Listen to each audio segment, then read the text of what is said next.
खुलुमबाय स्टुडियोआव दं आं उदांस्रि मोसाहारि। राङापारा दखरा दुलाराय बर' फरायसा आफादनि 47थि बोसोरसालिया जथुम्माया दिनै थुंगेबाय।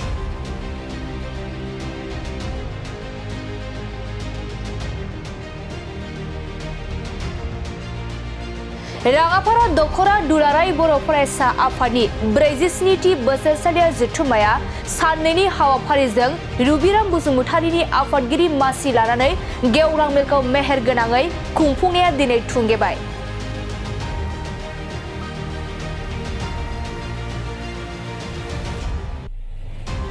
बे राङापारा दखरा दुलाराय बर' फरायसा आफादनि 47थि बोसोरसालिया जथुम्माखौ बेखेवना होदों सनितपुर जिल्ला दुलाराय बर' फरायसा आफादनि आफादगिरि जित स्वर्गियारि बिथाङा। आरो दिनैनि बे राङापारा दखरा दुलाराय बर' फरायसा आफादनि 47थि बोसोरसालिया जथुम्मायाव गाहाय आलासि महरै बाहागो लायो मिरु दुलाराय बर' फरायसा आफादनि लोगो आफादगिरि खोरोमदाव औवारी, राजेश बसुमतारी आरो बिरदाव बर'जों लोगोसे गोबां ओनसोलनि मेलेमजिबि बिथांमोना बे हाबाफारियाव बाहागो लायो। राङापारा दखरा दुलाराय बर' फरायसा आफादा दिनै बे हालामावहाय बिथांमोना 47थि बोसोरसालिया जथुम्मा खुंफुंदों आरो बे गेवलां मेलाव बाहागो लानानै दिनै बे दखरा हालामनि गासै आइ आफा बिदा फंबायखौ लाफानानै बर' हारिनि जानानै जों दुलाराय बर' फरायसा आफादा अरायसम जोंनि माहारिनि दावगाथायनि थाखाय जों गाहामखौ हास्थायो, गुन गोनां सोलोंथाइखौ लानानै आरो हारिनाङैनो जोङो माखासे हारिमुवारि जौगाथाय, सोलोंथाइ दावगाथाय, रांखान्थि दावगाथाय बे गासैखौ बिथिंखौ लानानै जोङो बे दखरानि जथुम्मानि गेजेरजों बेफोर माखासे थासारिखौ जाहाथे बर' हारिया गोजोनै थानो हायो बिनि थाखाय जोङो दिनै बे दखरानि जथुम्मानि गेजेरजों थांखि बिथांखि आजावदों बिथांमोनाबो बर' दुलाराय बर' फरायसा आफादनि मावनो थांखि बादियै आरो बे जाहाथे जाफुंसारथों जों अरायसम मिजिंथियो। दिनै 2020 बिटिआर गोरोबथानि उनाव जोङो बे सनितपुर हालाम आरो बिश्वनाथ जिल्ला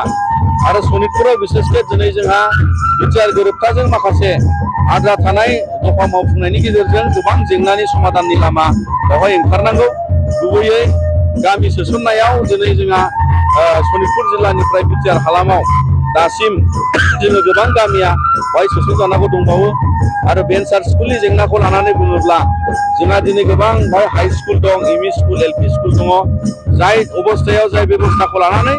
जोङो बे 6.3 नि दारै प्रभिन्सियेलाइज जानायखौ हास्थायदों। मानोना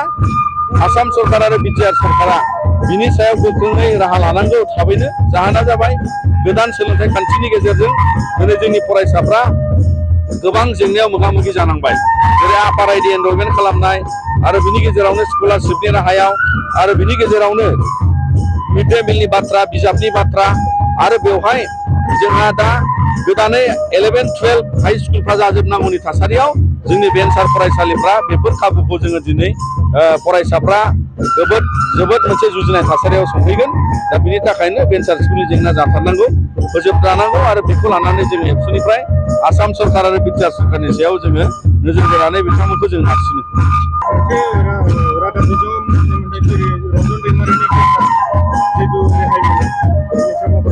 दिनै जोङो बिटिआर गोरोबथानि उनाव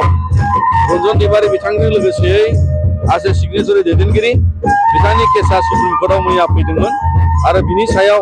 सुप्रिम कर्टआ जिबायदि अबजारभेसन होबाय बा दा बिथांनो बेल होथ'नाय जायाखै बेखौ लानानै जोंबो दुखु मोनदों आरो बिनि उनावबो दिनै जि मोनसे बिथांखौ बख'नायनि जे राजखान्थियारि बिथिंजों गोहोनि मदद लानानै दिनै जोङो सावरायनायखौ जोङो नागाराखै। भारतनि नखर मन्त्रि बिथां आरो गुबुन गुबुन जोबथेसालियाव थानाय एनआइए केस नांनाय गासैनिबो जानानै दिनैहाय बिथांनि बे गनांगौनि थाखाय बिथांमोननि माखासे बिग्रायारि हान्जानि दैदेनगिरिफ्रा जोबथेसालिनिफ्राय उदां अख्राङाव फैनांगौनि थाखाय जोङो सावरायबाय थादों आरो जों भारत सरकारखौ नारसिनदों जाहाथे इयुन समाव बिथांमोनाबो जेलनिफ्राय गनानै फैनो हायो। बे मिजिंखौ जों दाबो लाखिनानै खामानि मावगासिनो दं। जिहेतु नोंथांनि मोनसे बिबुंथि जितु पन्सायत हाबनाय आरो भिसिडिसिनि बाथ्रा बे जुदि गोदान नैबे हालामाव जितु गोदान बिटिआर सेसन जादों बेयो भिसिडिसियाव थागोन ना पन्सायतआव? दानि समाव जोङो दा आसाम नाङै जिहेतु पन्सायतआबो डिमिलिटेसन जाबाय आरो बेवहाय जोंहा सनितपुर बिश्वनाथाव माखासे ओनसोल दङ जाय ओनसोला जोंनि बड'लेण्डआव जों दाबिनाय ओनसोल आरो बेखौ लानानै दा खामानियाबो जाबाय थानाय समाव दिनैनि दिनाव पन्सायत गैयै ओनसोला जेरै राङापारा ओनसोल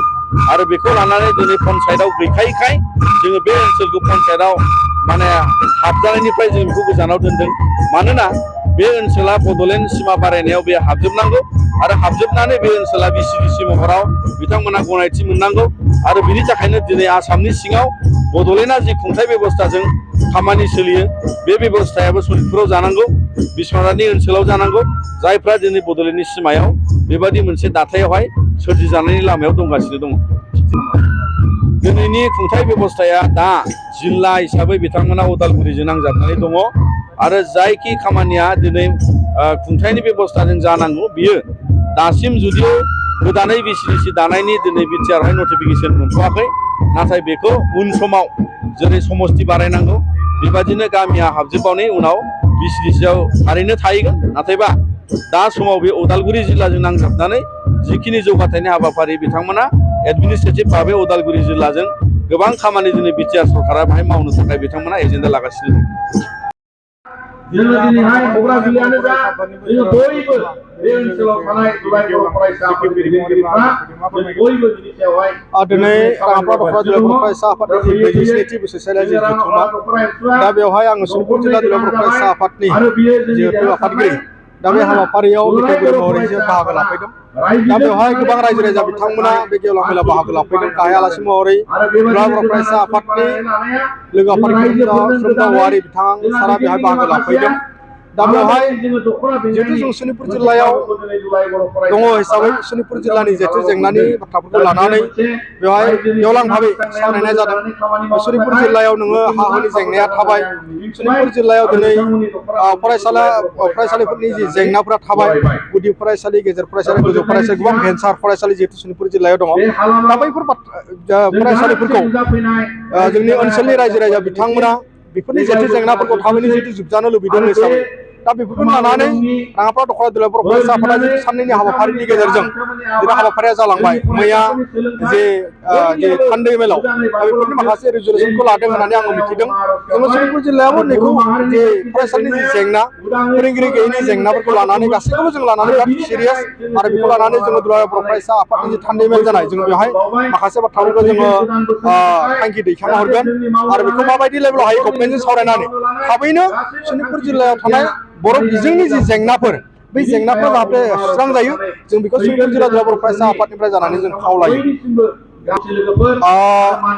राङापारा दख'रा जिल्ला बर' फरायसा आफादा जे थांनाय 47 बोसोर सिगांनिफ्राय मोनसेनो दङमोन दा बेयो मोनसे जुग्राफिकेलि मोनसे गिदिर एरियामोन बेवहाय 150निबो बांसिन गामिफ्रा जिहेतु बेहाय दङमोन दा बेनिखायनो दिनै बे ओनसोलाव जिहेतु 47 बोसोरनि उनाव गोबां ओनसोलफ्रा माने जुग्राफिकेलि मोनसे एरिया एसे डिस्टेन्सफोरा मेनटेन जायैनि थाखाय दा बेवहाय राङापारा ओनसोलनि रायजो राजा बिथांमोना दख'रानि बिथांमोना मोनसे सावरायलायनायनि गेजेरजों दिनै दख'राखौ राङापारा दख'रा जिल्ला बर' फरायसा आफाद मोनसे जि दंखायोमोन बे मोनसे हिसाबै आरो मोनसे गुबुन मोनसे दख'रा हिसाबै दाफुंनानै लानाय जादों दा बेवहाय पैलाजुलि आनसलिक हिसाबै दाफुंनानै लानाय जादों दा बेवहाय दख'राया मोननै जादों होननानै जोंनि दुलाराय बर' फरायसा आफादनि जि मावनो गोनां जि थांखि जि नोजोर बेयो गुबुन जादों बेबायदि नङा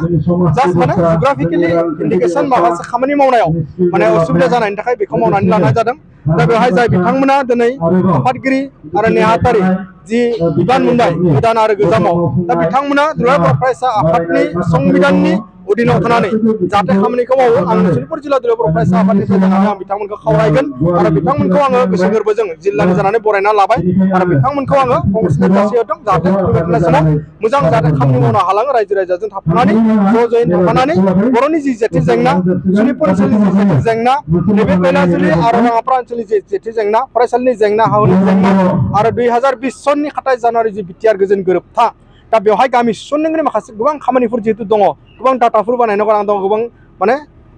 थाबैनो जाहाथे गोबां खामानिफोर मावनो गोनां दङ दा बैफोराव बिथांमोना गोख्रों भाबै माने खामानिखौ मावलांनांगौ हिसाबै दा बिथांमोना बेनिखायनो बिथांमोना बेनि थाखाय थागथियारि जानांगोन आरो जोंनि ओनसोलखौ जोङो मोनसे आगाननि जुदि दावगा होनांगोनब्ला दिनैनि जाय बिथांमोना बिबान मोनो बै बिबानगिरि बिथांमोना बिराद गोख्रों जानांगोन होननानै आङो जिल्लानि आफादगिरि जानानै बिथांमोनखौ खावलायो आरो फैबाय थानाय समाव मोजां मोनसे